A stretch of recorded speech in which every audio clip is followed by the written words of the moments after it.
मैं एक बार सुबह सुबह के 7 बज रहे हैं, फिर मैं एक बार आपके सामने उत्तर प्रदेश के कुछ क्वेश्चन और उत्तर प्रदेश पुलिस और यूपीएससी आरओ एआरओ के जो एग्ज़ाम होने वाले हैं आपके यूपीपी यूपीएसआई और जहाँ जहाँ पर यूपी ट्रिपल एससी और आरओ एआरओ, तो मैं एक क्वेश्चन लेके आया हूँ जहाँ पर आपकी जीएस पूछी जाती है। वो बहुत बेस्ट क्वेश्चन है और आप इसमें 40 क्वेश्चन है, आप कितना इसमें सही कर पा रहे हैं ये मुझे ज़रूर बताइएगा। और अपने जितना भी सही कर पा रहे हैं उसमें कमेंट में लिखिएगा। फिर हम बिना देरी करते हुए हम देखते हैं क्वेश्चनों को। और पहला क्वेश्चन हमारा है, अगर आप देखेंगे तो पहला क्वेश्चन हमारा है कि निम्नलिखित में से कौन सा एक युग्म सही नहीं है, कौन सा इसमें सही नहीं, अर्थात एक तरफ झील दिया है एक तरफ स्थान दिया है, आप कौन झील कहाँ ये बताना है। सौज झील कहाँ पर है आपको बताना है, कौन सा एक पर सुमेलित युग्म सही नहीं है तो आपको बताना है सौज झील कहाँ पे है। सौज झील आपकी कहाँ है तो मैनपुरी में है, ये सही है आपका। शेखा झील अलीगढ़ में है, ओके। बखीरा संत कबीर ने सरसई आगरा में ना होकर ये कहाँ बेटा इटावा में है, कहाँ पर इटावा में, तो आप इसका इटावा, तो ऑप्शन आपका डी सही हो जाएगा, ये गलत है यहीं पर, ओके। अगला क्वेश्चन देखते हैं। उत्तर प्रदेश में मयूर या मोर संरक्षण केंद्र निम्नलिखित में से किस जनपद में स्थित है। उत्तर प्रदेश में मयूर संरक्षण केंद्र निम्नलिखित में से किस जनपद में स्थित। Number A Mahoba, option B Mathura, option C Mainpuri, option D Maharajganj. तो इसका ऑप्शन हो जाएगा आपका, क्या हो जाएगा ऑप्शन इसका, आपका ऑप्शन हो जाएगा, आपका ऑप्शन हो जाएगा मथुरा। मथुरा में मयूर संरक्षण केंद्र बनाया जा रहा है, क्या बनाया रहा, और ये कहाँ पर, मथुरा के वृंदावन में बनाया जा रहा, ओके। अगला क्वेश्चन देखते हैं। और अगला क्वेश्चन आपका ये रहा, निम्नलिखित स्थानों पर वर्षा में कहाँ पर सर्वाधिक वर्षा होती है, अर्थात किस जगह पर सर्वाधिक उत्तर प्रदेश में वर्षा होती है। Option A Banda, option B Moradabad, option C Gorakhpur, option D Varanasi. तो ऑप्शन हो जाएगा आपका गोरखपुर। आप गोरखपुर में सर्वाधिक वर्षा होती है, लगभग 184.7 सेंटीमीटर वर्षा होती है। और अगर आप मैप में देखेंगे तो कुछ है, अगर मैं मैप अगर बनाऊँ किसका, यूपी का, तो ऐसे करके कुछ यूपी का मैप है और ऐसे आप देखेंगे तो ये जगह पड़ती, यहाँ पर पड़ता गोरखपुर, ये तराई वाला बेल्ट है, ये तराई क्षेत्र है और यहीं पर सर्वाधिक, और यहीं पर पड़ता है गोरखपुर, इसलिए यहाँ पर सर्वाधिक वर्षा होती और पूर्वा मानसून से सर्वाधिक वर्षा होती। अगला क्वेश्चन देखते हैं। अगला क्वेश्चन ये रहा, उत्तर प्रदेश का निम्नलिखित में से कौन सा जिला बुंदेलखंड क्षेत्र का हिस्सा नहीं है, अर्थात कौन सा जिला बुंदेलखंड के हिस्से में आता है। कौन सा जिला जो बुंदेलखंड में आता है तो महोबा। महोबा आपका बुंदेलखंड में आता है। चंदौली और रैया एटा आपके नहीं आते हैं। बुंदेलखंड में कुल कितने ज़िले आते हैं तो आपसे पूछा जाए तो बुंदेलखंड में कुल 7 ज़िले आते हैं। कौन कौन, बांदा हो गया आपका, बांदा हो गया, झांसी हो गया, चित्रकूट हो गया, कौन चित्रकूट हो गया, चित्रकूट हो गया। इसके बाद आपका महोबा ही है, महोबा हो गया, कौन हो गया आपका महोबा हो गया। इसके बाद ललितपुर हो गया आपका, ललितपुर हो गया, कौन हो गया बेटा ललितपुर हो गया। जालौन हो गया, जालौन हो गया और हमीरपुर। ये पूरे 7 ज़िले किस में आते हैं तो आपको याद करना है कि हमीरपुर, जालौन, बांदा, झांसी, चित्रकूट, महोबा, ललितपुर, ये आते हैं 7 जिला बुंदेलखंड के अंतर्गत, ओके। अगला क्वेश्चन देखते हैं। और ये रहा आपका अगला क्वेश्चन। अगला क्वेश्चन कह रहा है, निम्नलिखित में से उत्तर प्रदेश का कौन सा जनपद नेपाल के साथ सीमा साझा नहीं करता, मतलब कौन सा जिला जो नेपाल से सीमा नहीं लगती। उत्तर प्रदेश के 7 जिले हैं जो नेपाल से सीमा स्पर्श करते हैं, तो इसमें कौन सा जिला जो किससे सीमा नहीं लगती है तो आप बताइए। कुशीनगर एक ऐसा जिला है जिसकी सीमा नेपाल से नहीं लगती है, नहीं लगती। ऑप्शन इसका सी हो जाएगा। बलरामपुर की लगती है, श्रावस्ती की लगती, लखीमपुर खीरी की लगती है। तो मैं अगर बताऊं कौन कौन हो गया, 7 लगते हैं, पूरे टोटल 7 लगते हैं। कौन कौन तो देख लेते हैं। पीलीभीत, लखीमपुर खीरी, श्रावस्ती, बलरामपुर, महाराजगंज,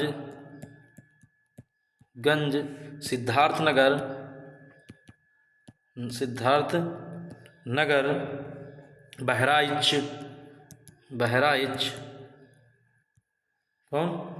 बहराइच हो गया। इसके अलावा आप देखेंगे तो महाराजगंज हो गया, पीलीभीत सभी लिख देना, बलरामपुर, श्रावस्ती, लखीमपुर खीरी, बहराइच, पीलीभीत, सिद्धार्थनगर, महाराजगंज। तो इतने ज़िले हैं जो 3 के 3 3 6 7 ज़िले हैं जो लगते हैं किससे, नेपाल से, ओके। अगला क्वेश्चन देखते हैं।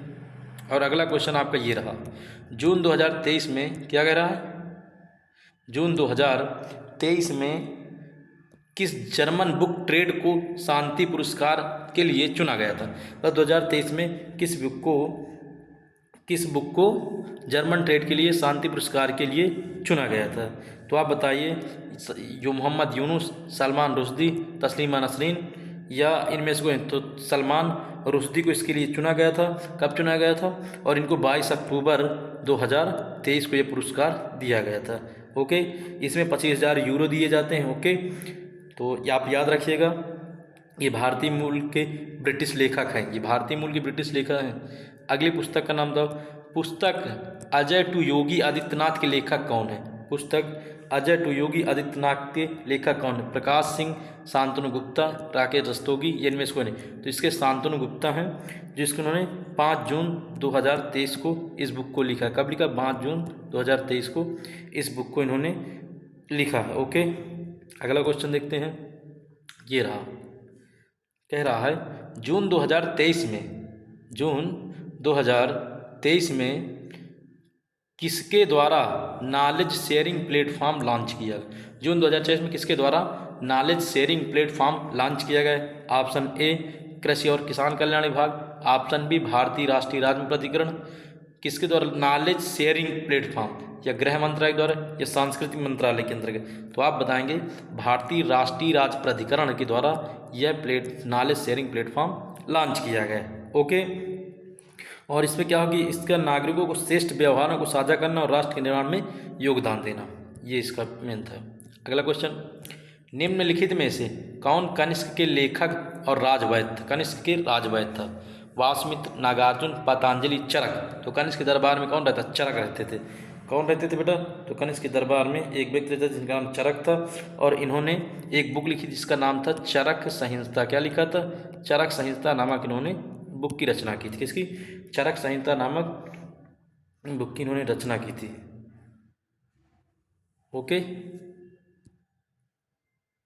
अगला क्वेश्चन, अगला है कि निम्नलिखित में से किस राजवंश के शासक काल में तैमूर या तामेरलेन ने 1398 भारत पर आक्रमण किया? खिलजी वंश, तुगलक वंश, गुलाम वंश या सैयद वंश? तो आप बताएंगे तुगलक वंश के समय इसने आक्रमण किया था 1398 में। कब किया था? 1398 में। उस समय का तुगलक वंश का शासक नसरुद्दीन था। कौन था? तो आप बताएंगे नसीरुद्दीन था। नसरुद्दीन शासक था तुगलक वंश का, और तुगलक वंश का ये अंतिम शासक था। ओकर आगे क्वेश्चन देखते हैं। वायकोम सत्याग्रह 1924-25 में कहाँ चलाया गया था? वायकोम एक सत्याग्रह था, और ये किससे संबंधित था? मंदिरों से संबंधित था। मंदिरों में दलितों को प्रवेश से संबंधित था। मंदिरों में दलितों को प्रवेश को लेकर, क्योंकि दलितों को प्रवेश नहीं दिया जा रहा था। और एक केरल में चलाया गया था। केरल में कहाँ चलाया गया बेटा? त्रावणकोर में। त्रावणकोर एक जगह है, तो वहीं पर ये त्रावणकोर में चलाया गया था। ओके, और किसके नेतृत्व में? टी प्रकाशन के नेतृत्व में। टी प्रकाशन एक व्यक्ति नेता थे, उन्हीं के नेतृत्व में ये चलाया गया था। इसकी टी प्रकाशन के नेतृत्व में, टी प्रकाशन कहूँ या टी के माधवन कहूँ या कलप्पन कहूँ या केशन मेनन की, इन्हीं के छुआछूत का मामला था, इसलिए चलाया गया था। अगला क्वेश्चन,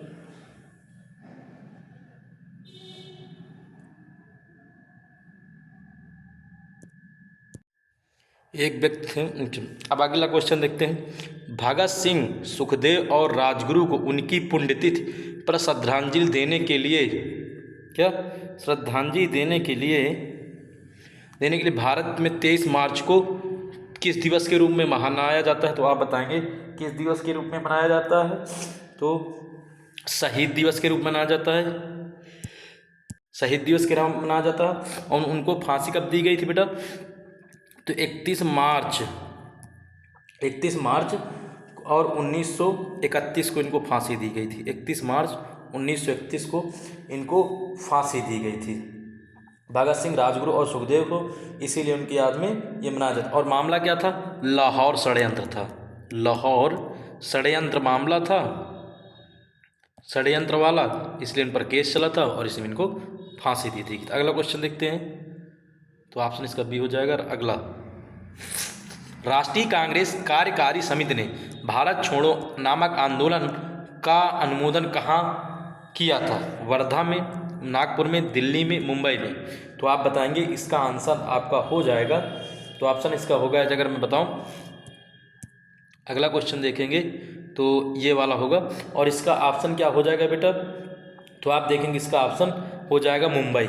मुंबई में अगर देखा जाए तो कांग्रेस ने, गांधी जी ने जो क्या किया था, वर्धा अधिवेशन किया था। कहाँ पर, तो इसका ऑप्शन हो जाएगा वर्धा। क्या हो जाएगा, वर्धा हो जाएगा इसका ऑप्शन।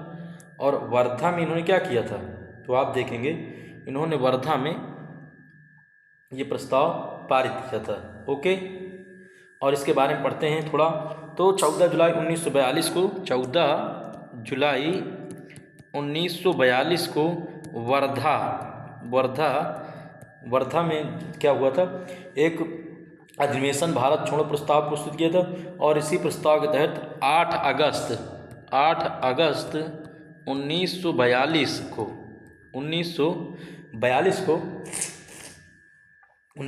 को मौलाना कबूल आलम की अध्यक्षता में बम्बई में ग्वालियर टैंक मैदान में अखिल भारतीय राष्ट्रीय कांग्रेस कमेटी की बैठक की गई थी। और गांधी जी ने डू और डाई, करो या मरो का नारा दिया था। 9 अगस्त की सुबह ऑपरेशन जीरो आवर के तहत इन नेताओं को गिरफ्तार कर लिया गया था। तो इसका हो जाएगा, राष्ट्रीय कांग्रेस कार्य समिति ने भारत छोड़ो आंदोलन नामक का अनुमोदन कहाँ किया था, वर्धा में किया था। ओके, अगला क्वेश्चन देखते हैं बेटा।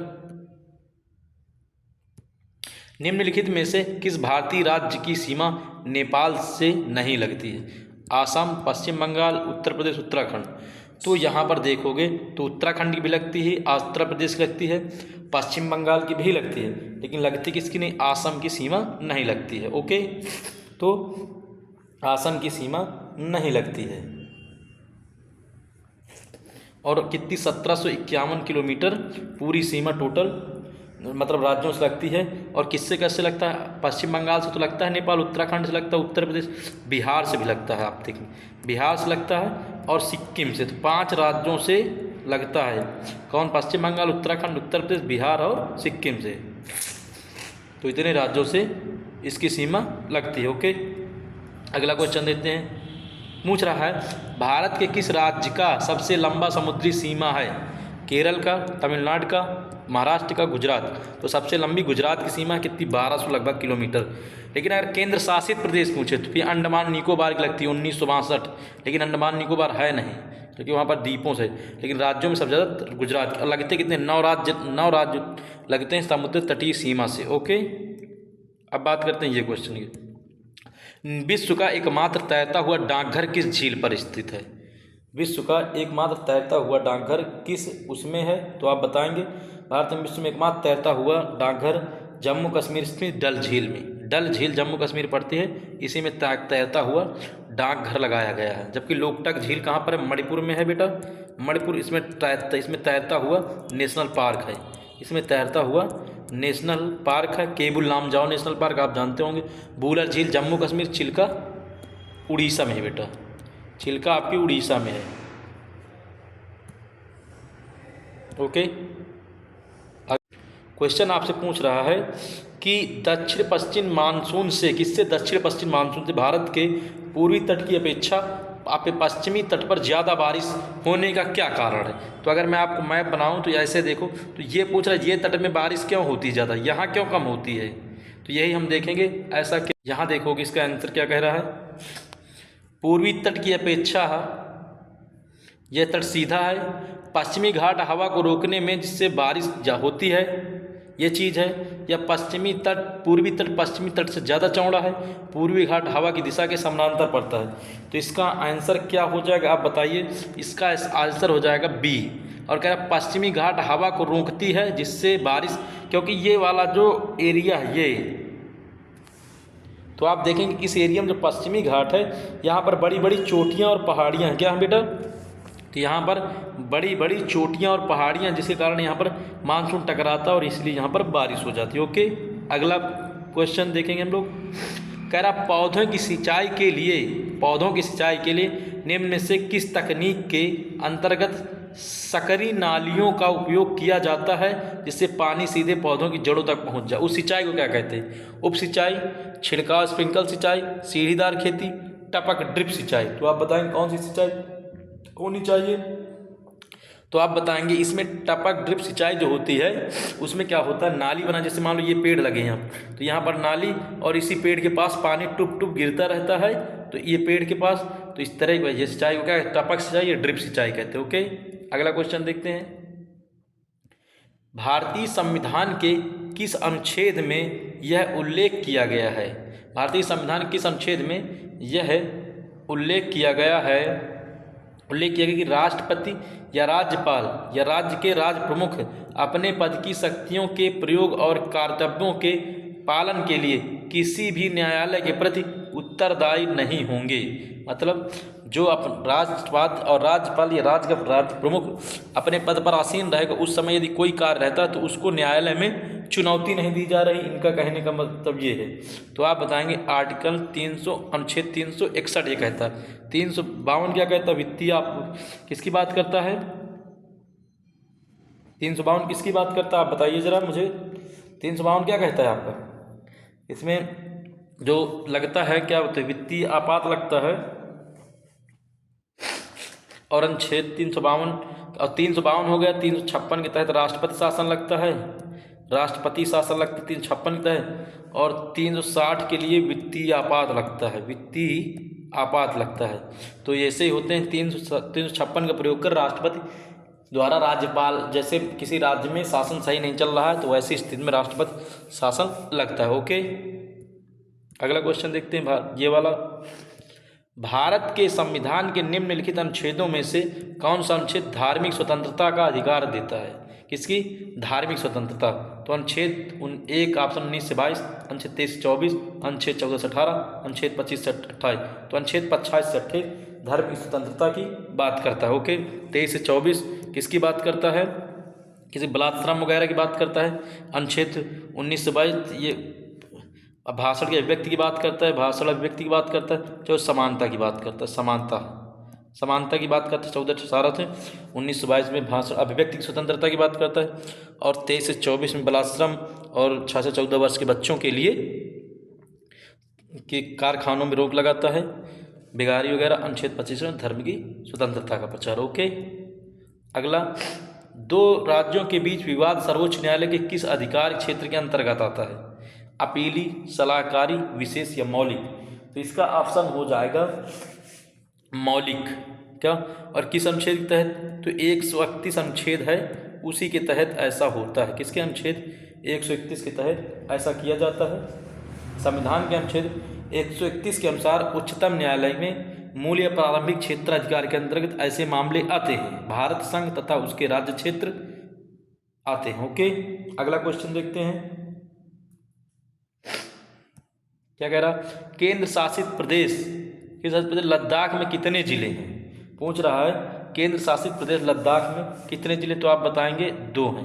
कितने? केंद्र शासित प्रदेश लद्दाख में 2 जिले। कौन कौन बेटा? तो आप बताना। कारगिल है एक जिला, एक जिले का नाम कारगिल, दूसरे का नाम लेह। एक का नाम कारगिल, दूसरे का नाम लेह, 2 जिले हैं। अगला क्वेश्चन, न्यायमूर्ति राजमिंदर क्या कह रहा है? न्यायमूर्ति राजेंद्र सच्चर समिति का गठन अध्ययन करने के लिए किया गया था। तो मतलब न्याय राजेंद्र समिति किससे संबंधित? कहने का मतलब कि राजेंद्र समिति किससे संबंधित? भारत के पश्चिमी घाट के पर्यावरण मुद्दा से, भारत का वैश्वीकरण का प्रभाव से, भारत में मुस्लिम समुदाय की सामाजिक आर्थिक स्थिति से, भारत में सरकारी अस्पताल द्वारा रखे जा रहे मानक के। तो बताइए कि किससे संबंधित थी? तो ये थी भारत में मुस्लिम समुदाय की सामाजिक आर्थिक स्तर के लिए ही राजेंद्र सच्चर समिति की गठन किया गया था। और ये कब की गई थी? 2005 में गठन की गई थी। कब बेटा? 2005 में इसका गठन किया गया था। किसका? इस समिति का। और इसमें देखना आर्थिक और शैक्षणिक पिछड़ापन को देखना था। ओके, अगला क्वेश्चन देखते हैं। निवल राष्ट्रीय उत्पाद बाजार कीमत पर अप्रत्यक्ष कर और उत्पादन माइनस बराबर होता क्या है? तो अप्रत्यक्ष कर और उत्पादन बराबर होता क्या? बताइए क्या होता है? तो सकल राष्ट्रीय उत्पाद निकलता है, ये व्यक्तिगत आय निकलती है, या राष्ट्रीय आय निकलती है, या व्यक्तिगत प्रोज्य आय निकलती है।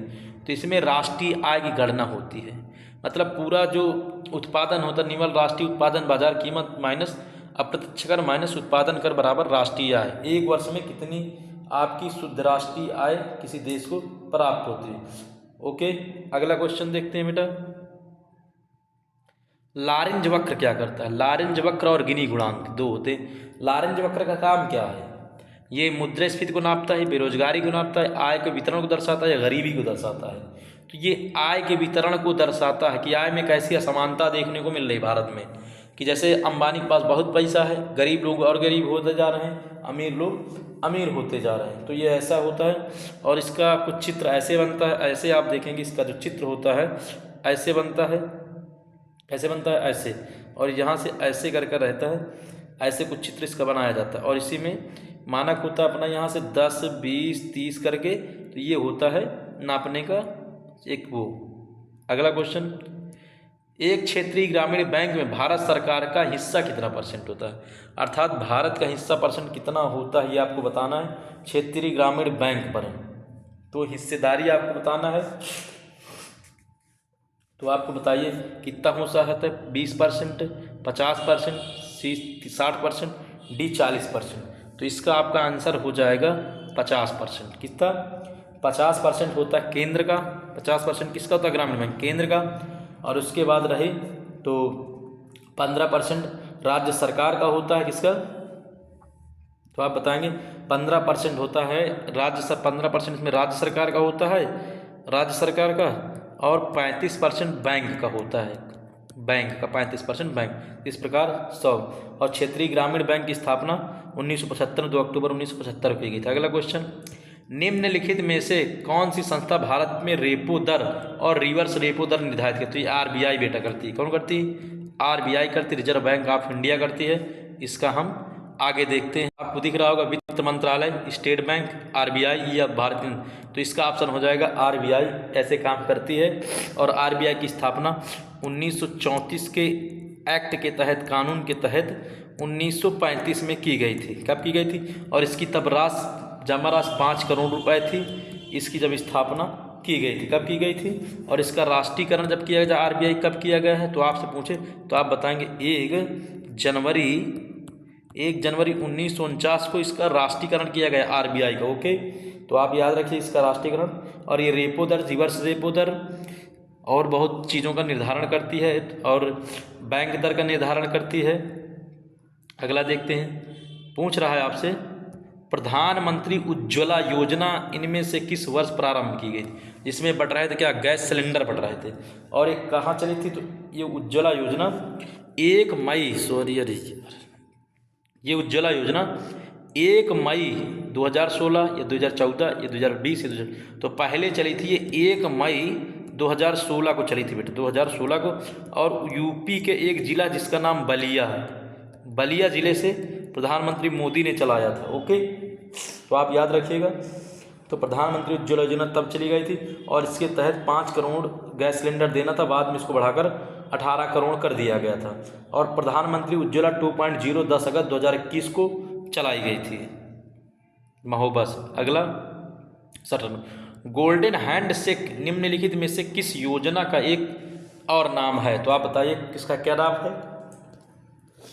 तो इसका नाम है स्वैच्छिक सेवानिवृत्ति योजना। क्या नाम है? सेवानिवृत्ति योजना, मतलब बिना पैसों की सेवा करना, या स्वैच्छिक सेवानिवृत्ति योजना, एक रैंक एक पेंशन योजना, प्राइवेट सेक्टर।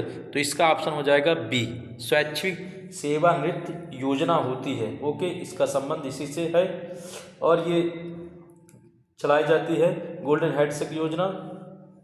अगला क्वेश्चन देखते हैं, ये रही, अटल पेंशन योजना सम्मिलित होने के लिए अधिकतम आयु।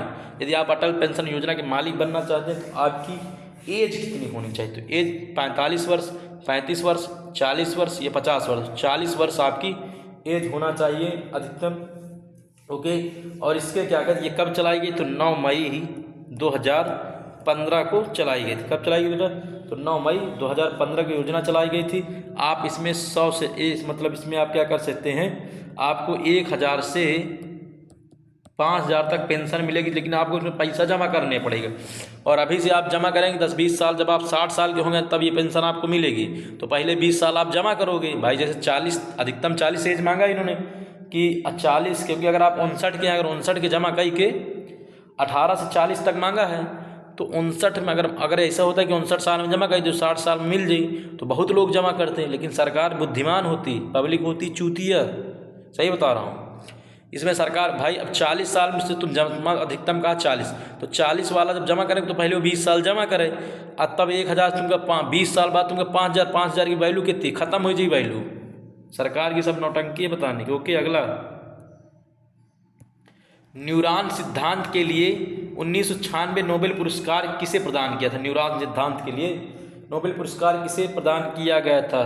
पियरे क्यूरी को, सैंटियागो रेमन वाई केजल को, हेनरी मोसली को, लुइस अल्वा बेज को। तो इनको दिया गया, सैंटियागो रेमन वाई को दिया गया था। और ये कब दिया गया था? 1906 में दिया गया था। ओके, अगला क्वेश्चन, ऑस्कर पुरस्कार जीतने वाले पहले भारतीय अभिनेता का नाम बताएं। अरे पहले अभिनेता का नाम, भारतीय नहीं अभिनेता। Lionel Barrymore, Warner Baxter, Emil Jenkins, Charlie Chaplin. तो इसका ऑप्शन क्या हो जाएगा आप बताइए? ऑस्कर अवार्ड जीतने वाले पहले व्यक्ति का नाम एमिल जेनसिंग था। क्या था बेटा? एमिल जेनसिंग था। क्या नाम था? ये ऑस्कर अवार्ड पुरस्कार अमेरिका में एक national academy of motion picture art and science द्वारा दिया जाता है। और इसकी शुरुआत, ये पुरस्कार की शुरुआत 1929 से की गई। कब से? 1929 से की। पहला ऑस्कर अवार्ड ये जर्मनी के अभिनेता थे जिनका नाम Emil Jackson the last command और द अप्लेस के लिए प्रदान किया गया था। ओके, अगला क्वेश्चन देखते हैं। लोना शब्द का प्रयोग किस खेल में किया जाता है? लोना शब्द का प्रयोग किस में किया जाता है? खो खो में, वॉलीबॉल में, सॉफ्टबॉल में, कबड्डी में। तो कबड्डी में इसका प्रयोग किया जाता है। किसमें बेटा? तो कबड्डी में इसका प्रयोग किया जाता है। ओके, अगला देखते हैं।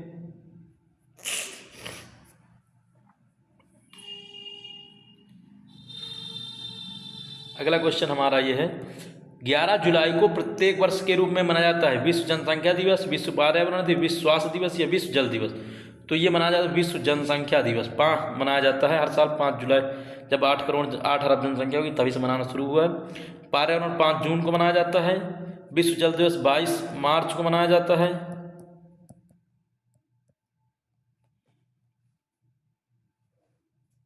और विश्व स्वास्थ्य दिवस 7 अप्रैल को मनाया जाता है।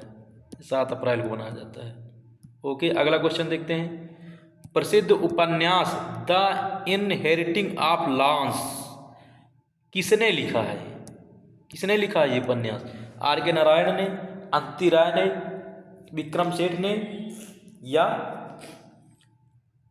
किरण देसाई ने? तो किसने लिखा? तो आप बताइए ये किसने लिखा है? ये किसने लिखा है? आप बताइए इसको किसने लिखा है? तो इसको लिखा है किसने? तो आप बताएंगे इसको लिखा है किरण देसाई ने लिखा है, इनहेरिटिंग ऑफ लॉन्स नामक उपन्यास। और इसे 2006 में इनको इसीलिए मैन बुकर पुरस्कार मिला था। मैन बुकर पुरस्कार इनको मिला था। ओके, अब अगला क्वेश्चन देखते हैं। ये कह रहा है एम्स्टर्डम की राजधानी किसकी है? यूनाइटेड अमीरात की, नीदरलैंड की, इटली की, दक्षिण कोरिया? तो इसकी राजधानी हो जाएगी नीदरलैंड की। इटली, नीदरलैंड, इटली तो रोम हो जाएगी ना। दक्षिण कोरिया की सियोल हो जाएगी। दक्षिण कोरिया क्या हो जाएगी? सियोल हो जाएगी। और इसकी यूनाइटेड अबू धाबी हो जाएगी। अबू धाबी हो जाएगी। ओके, अगला क्वेश्चन कह रहा कॉन्ट्रैक्ट लेंस का आविष्कार किसने किया था? एनरिको फर्मी ने, एडॉल्फ गैस्टन यूनिस फिक ने, सैंडफोर्ड फ्लेमिंग ने, बेनोइट फोर्गिन ने? तो आप क्या बताएंगे इसका निर्माण किसने किया था? तो आप बताएंगे जर्मन के एक वैज्ञानिक और विशेषज्ञ थे जिनका नाम एडोल्ट गैस्टन यूजेन फिनिक था। इन्होंने ही कॉन्ट्रैक्ट लेंस का आविष्कार किया था। तो ओके दोस्तों, आप अपना इसमें देखिए कितना आपका सही हो रहा है, आप कितना क्वेश्चन कर रहे हैं। और हमारी सीरीज सुबह 7 बजे आती है, तो ये आती रहेगी। और आप अपना प्यार और बनाए रखिए और दोस्त यारों में यार शेयर कीजिए जी, मित्र, मेरे भाई, मेरे आका, क्योंकि हम सब भारत के लोग हैं। एक दूसरे की मदद करना हमारा फ़र्ज बनता है। ओके, धन्यवाद।